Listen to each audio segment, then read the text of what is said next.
네, 시편 146편입니다.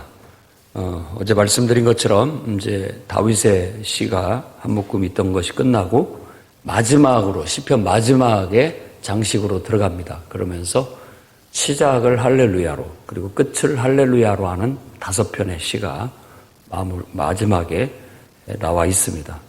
말씀드렸다시피 할렐루야는 너희는 찬양하라 여호와를, 하나님을 찬양하라, 여호와를 찬양하라는 그런 뜻의 말입니다. 그 찬양하라는 우리말에 다 똑같이 찬양하라, 찬양하라 이렇게 말을 하고 있습니다. 근데 우리말의 그 찬양은 찬양 그 자체가 어떤 대상을 칭찬하고 이렇게 높인다라는 그런 뜻을 갖고 있습니다.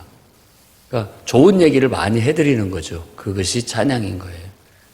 그걸 노래로 하면 그게 노래로 하는 찬양이 되는 거고, 그냥 말로 하면 말로 하는 찬양이 될 수 있습니다. 그래서 우리가 보통 한때 저희들도 그런 때가 있었는데, 우리 같이 하나님을 찬양합시다. 일어나서 하나님을 찬양합시다. 그러면은 다 일어나서 하나님을 칭찬하고 하나님을 높이는 말을 막 하면서 박수치고 그러는 겁니다. 뭐 한 사람씩 합시다 할 때도 마찬가지겠죠.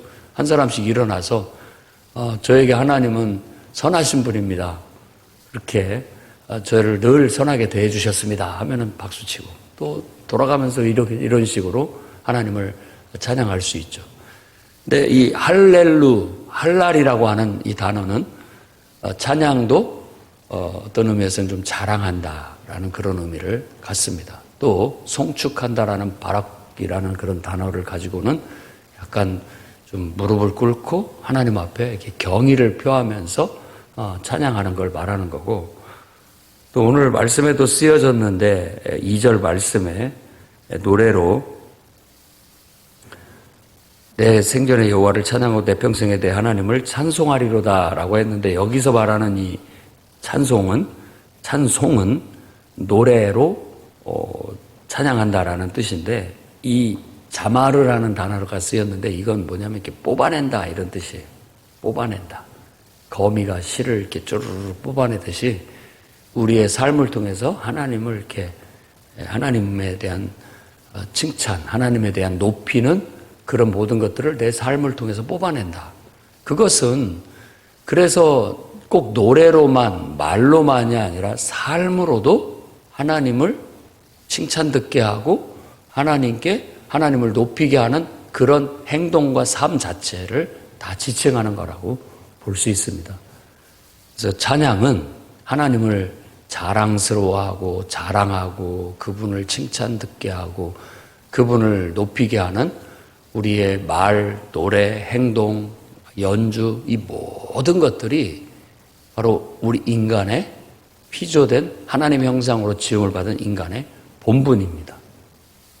그런 존재감을 가질 때, 그런 자아 정체성을 가지고 살아갈 때 인간이 가장 안정적이고 또 평화롭고 또 가치 있게 느끼고 행복하게 느끼는 것입니다. 그러니 여러분들도 평생 여러분의 삶의 목표를 하나님을 찬양하는 것으로 삼으십시오. 하나님을 늘 자랑하며, 하나님을 내가 자랑하는 인생이 돼야 되겠다. 하나님을 늘 칭찬 듣게 하는 그런 인생이 돼야 되겠다.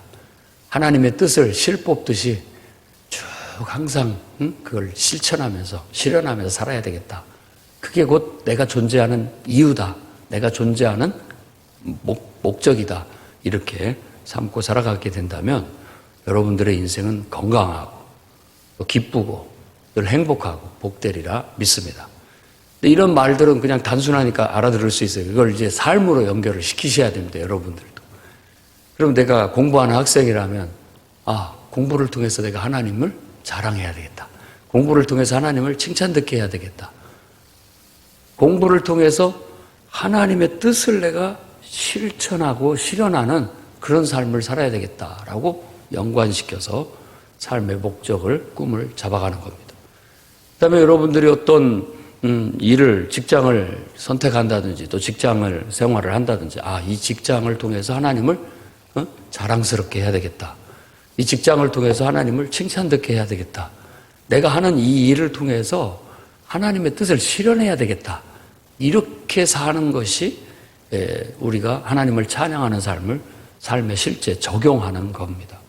사업을 통해서도 마찬가지고 삶에 내가 살아가는 모든 것, 가정을 통해서도 마찬가지고 대인 관계를 통해서도 마찬가지고 교회 생활을 통해서도 마찬가지고 모든 것들을 그 내 목적, 내가 존재하는 이유에 다 맞춰서 삶을 살아가는 그런 삶을 실천하는 사람들을 우리는 성도라고 하는 겁니다. 그래서 우리는 성도요, 거룩한 사람들이죠. 거룩한 사람들이, 특별한 사람들입니다. 그런 철학이라면 철학, 사상이라면 사상, 신앙이라면 신앙, 이를 가지고 삶을 실천하고 매일같이 성실하게, 정직하고 바르게 그런 삶을 살아가는 사람들이 바로 하나님의 자녀고 하나님이 창조하신 하나님의 형상을 따라 지은 바로 인간의 본 모습이라 할 수 있습니다. 그래서 앞으로 이 5장은 계속 그런 우리의 인생의 인간의 본분, 하나님을 찬양하라는 요구를 계속하고 있는 겁니다.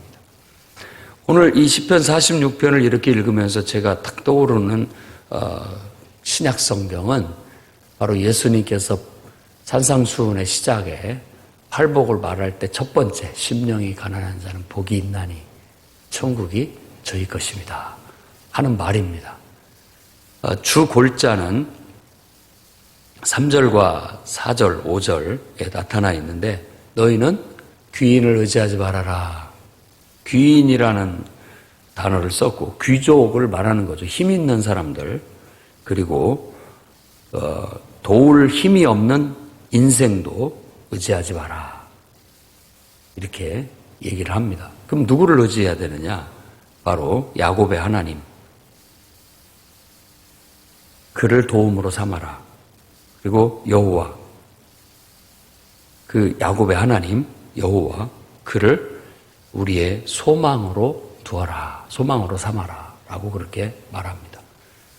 그러니까 인생 구원이라는 거 우리가 만일 내 힘으로 자력으로 내가 나를 변화시킬 수도 없고 누군가를 변화시킬 수도 없고 또 내 자신이 나를 추월해낼 수도 없고 나를 이길 수도 없고 극복할 수도 없다고 한다면 방법이 바로 나를 창조하신 그 창조주 하나님의 손을 잡고 그분께 내 삶에 어떤 기초를 두고 그분께 내 삶의 목표를 두고 그분께 내 힘을 의지하고 그분을 통해서 사는 법을 배우고 터득하게 된다면 우리는 그야말로 온전한 삶을 살아갈 수 있게 되는 겁니다.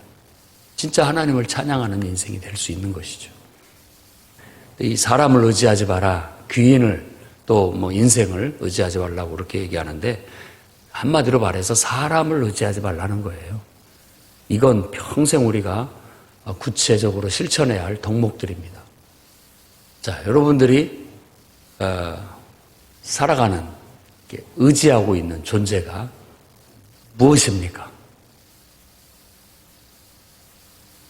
많은 요즘 사람들이 제가 한눈에 봐도 여러분들은 아니겠지만 자기 자식들을 의지하고 삽니다.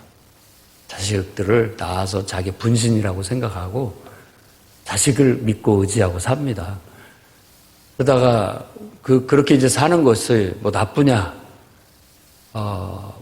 100% 나쁘다고는 할 수 없겠지만 뭔가 틀렸어요. 뭔가가 틀렸다고요.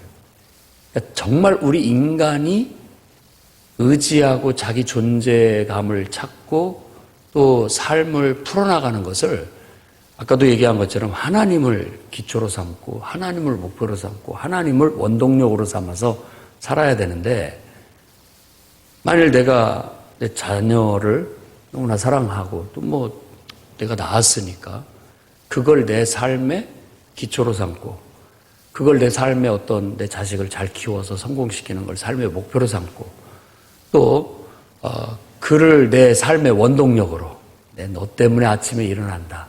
너 때문에 내가 이 고생을 한다. 이런 이유로 삼는 거예요.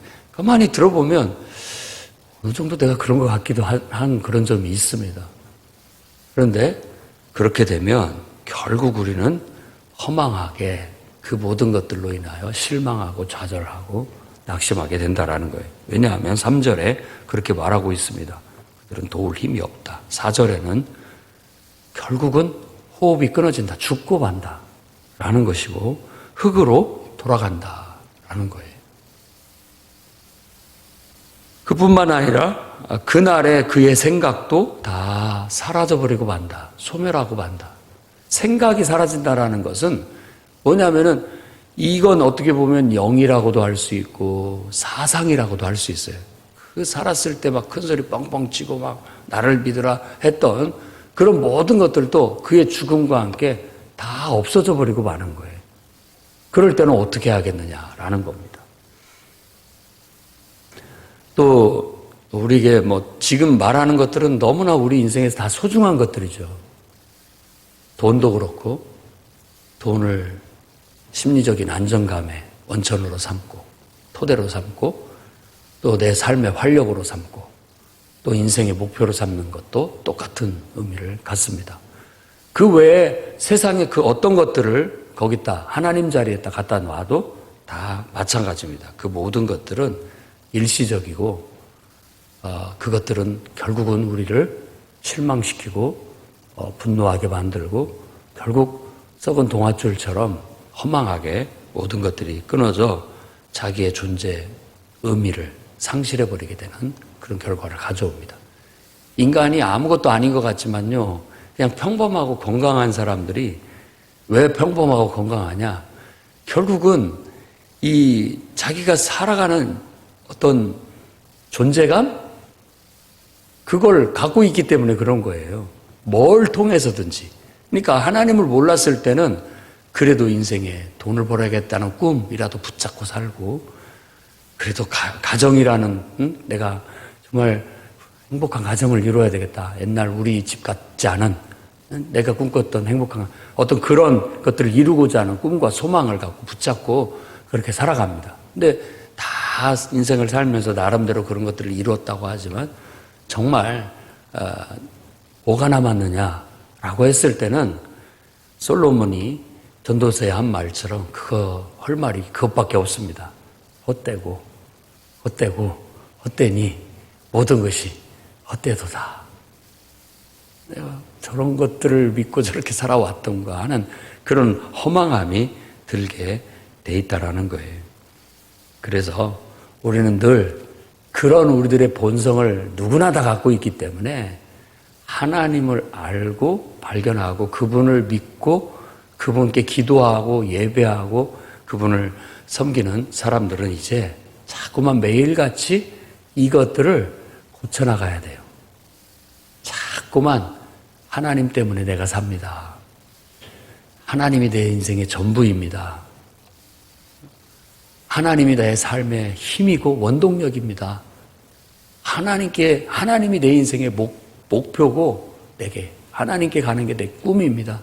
이렇게 하나님을 여러분의 안정감의 근거로 삼고 여러분의 삶의 원동력으로 삼고 그분을 통해서 여러분이 존재하는 이유를 찾고 살아가게 돼야 그나마 이 세상에 수많은 유혹과 이런 모든 허망한 것들로 인하여 실망하고 낙심하고 삶의 이유를 잃어버리고 방황하지 않는 그런 참된 영을 가질 수 있게 되는 겁니다. 이런 말씀들이 우리에게는 아주 소중한 말씀들입니다. 심령이 가난한 자. 정말 하나님이 내게 전부입니다. 하나님밖에 없습니다. 누구를 의지하겠습니까? 그럴 때 천국이 열린다는 거예요. 그럴 때 천국이 펼쳐지는 거예요. 하나님을 통해서 내 존재, 이유, 가치, 목표 모든 것들이 펼쳐지니까. 그런데 귀인들, 좀 부자라고 생각되는 사람들, 있다고 뭔가 내가 가진 것이 있다, 의지할 것이 있다라고 생각되는 사람들은 천국을 경험하지 못한다는 겁니다. 하나님의 능력도, 하나님의 축복도, 하나님의 역사도 경험하기가 어려워진다라는 거예요. 자꾸만 어려워지는 거예요. 그래서 예수님이 깨우치는 게 부자가 영생을 얻는 것, 천국 가는 것, 낙타가 바늘기 들어가는 것만큼 어렵다. 이런 식의 것을 얘기하는 거예요. 왜냐하면 그 마음속에 뭔가가 꽉 차 있어가지고 들어갈 틈이 없다는 거예요. 자기 안에 이런 요소들이. 사마리아 여인에게 한 말도 똑같은 맥락입니다. 가서 내 남편을 데려와라. 없습니다. 뭔 소리냐? 5이 있지 않느냐라고 하는데 거기서 말하는 데려와라는 남편이라는 건 네가 의지하는 존재, 네가 주인으로 삼고 있는 존재를 데려와라라는 그런 어떤 말이죠. 나는 특별히 뭐 없습니다라고 하는데도 그가 벌써 5가지 정도는 하나님 자리에 두고 있다라는 거예요. 뭔지는 모르겠습니다. 뭐 남자가 됐든 이성이 됐든 또 뭐 여러 가지 돈이 됐든 다양한 것들을 사람들은 의지하고 그걸로 존재 이유를 찾고 자기의 삶의 자존감을 자꾸 찾으려고 하는 거예요. 그렇지만 그 모든 것들은 다 허망하게도 그 사마리아 여인이 끝내 목마름을 해결하지 못한 것처럼 우리 인생은 그런 것들로 채워지지 않는 법입니다. 그러니까 하나님으로 여러분의 도움을 삼고 하나님께 소망을 두고 하나님을 의지하십시오. 그러면 5절 말씀처럼 여러분들은 복을 받습니다. 행복하다. 이게 바로 똑같은 이 아수에르라고 하는 이 복을 팔복에서 예수께서 하시는 그 복의 단어하고 똑같은 겁니다. 복이 있다. 행복하다. 천국이 너희 것이다. 그 말은 그 천국의 삶을 살게 될 것이다. 이 땅에서도 라는 말을 하고 있는 거예요.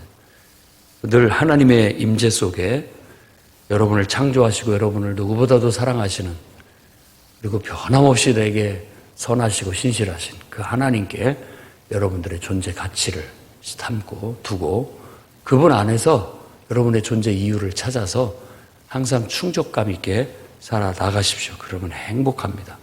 그분은 어떤 분이시냐? 6절에서 9절을 그렇게 얘기합니다. 하나님은 어떤 분이시냐? 하늘, 땅, 바다 모든 것을 만드신 분이시다. 지으신 분이시다. 그 속에는 나도 포함되는 것이죠. 그런 분이죠.